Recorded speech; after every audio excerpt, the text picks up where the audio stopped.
आदरणीय मेरे प्रिय दोस्तों और भक्तों, आपको गौ सेवा के चमत्कार, उसके अंतर्गत सच्ची घटनाओं के बारे में आपको बता रहा था। दोस्तों, इसके बारे में पिछले वृत्तांत मेरे YouTube पर पहले से ही लोड हैं। आज दोस्तों एक अद्भुत वृत्तांत ऐसा सुना रहा हूँ जिसमें कसाई के हाथ गाय को बेचने से क्या होता है। दोस्तों, यह बहुत ही सुंदर और शॉर्ट वृत्तांत है, छोटा सा वृत्तांत है जो 3-4 मिनट में समाप्त होने वाला है। अतः आपसे निवेदन है कि अगर आप यह सोच रहे हो कि गाय एक जानवर है, पशु है, इसको किसी के भी हाथों अगर बेच दिया जाए तो दोस्तों उसका रिजल्ट, उसका नतीजा, उसका परिणाम क्या होता है, वह आप इस छोटे से वृत्तांत में जो 4-5 मिनट का होने वाला है उसमें देख सकते हैं।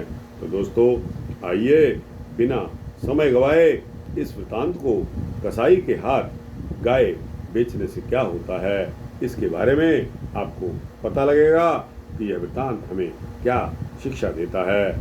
तो दोस्तों और भक्तों, आपको यह वृत्तांत शुरू करने से पहले बता दूं कि यह सच्ची घटनाएं हैं और गौ सेवा के चमत्कार मैं पहले भी आपको बता चुका हूं कि इस तरह के वृत्तांत, गौ की सेवा के वृत्तांत मेरे पहले भी YouTube पर लोड हैं, आप देख सकते हैं।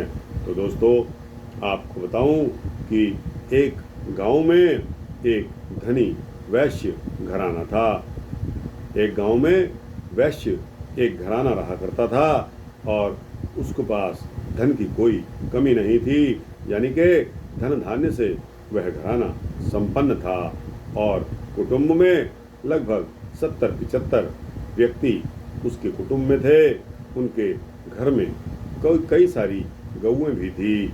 उनमें से एक ऐसी गाय थी जो चरने को खोलने के समय और दूहते समय बहुत तंग किया करती थी। घर के लोगों ने उसे कसाई के हाथ बेच देने का संकल्प कर लिया। जब कसाई के हाथ बेचने का संकल्प कर लिया तो एक दिन गांव में एक कसाई आया और उन लोगों ने कसाई के हाथ उस गाय को बेच दिया। कसाई जब उस गाय को खोलने गया तब रस्सी खोलते ही वह खड़ी हो गई और कसाई के आगे आगे चल दी। गांव के लोगों ने उसे बहुत रोका, कहा कि लाला जी, गऊ को वापस ले लो, यह साक्षात लक्ष्मी है, इसे कसाई के हाथों मत जाने दो। परंतु उन लोगों ने उनकी कोई बात नहीं मानी। गाय को कसाई ले गया और कसाई ने वह काट डाली। रात में स्वप्न में वैश्य ने क्या देखा? स्वप्न में वैश्य ने देखा कि मानो गौ माता उनको शाप दे रही है। क्या शाप दे रही है? कि तूने मेरी वास्तविकता नहीं समझी और वास्तविकता न समझकर मुझे निर्दयी कसाई के हाथों बेच दिया। अतएव अब शीघ्र ही तेरा भी सर्वनाश हो जाएगा। कहना नहीं होगा कि इसके कुछ ही दिनों के पश्चात जोर से बाढ़ आई और उसमें उस वैश्य का तमाम अनाज बह गया। लोगों के गिरवी रखे हुए जेवर और बर्तन खत्ती में थे, वे सब के सब बह गए। इसके बाद ही प्लेग का प्रकोप शुरू हो गया और 7-8 दिनों में स्त्री, पुरुष, बच्चे मिलकर घर के 60 आदमी बेमौत मारे गए।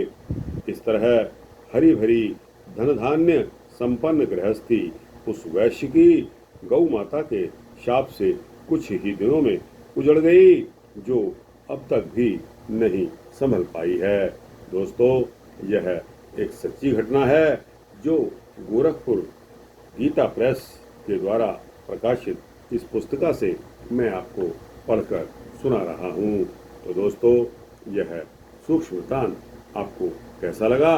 अच्छा लगा हो तो इसको वृत्तांत को गौ सेवा के नाते गौ को माता मानते हुए अपने दोस्तों मित्रों जिज्ञासुओं को पहुंचाइए। कमेंट सेक्शन में अपने कमेंट्स भी अवश्य दीजिए।